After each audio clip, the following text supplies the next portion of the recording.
কি শীত গো আল্লাহ, রোদও তো ভালোই হইছে। গোসল আজকে করাই লাগবে, গোসল না করলে হবে না। কি গরম আর কি সুন্দর রোদ। 30 দিন হলো গোসল করি না, আজকে গোসল করবই। আজকে আমার গোসল কেউ ঠেকাতে পারবে না, গোসল আজকে করি চাই। রোদ কি সুন্দর রে।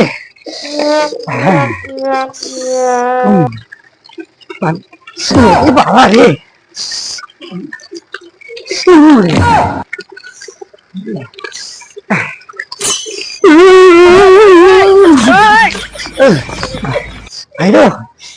না 30 দিন হচ্ছে হোক, এই সামনে মাসে গোসল করবো।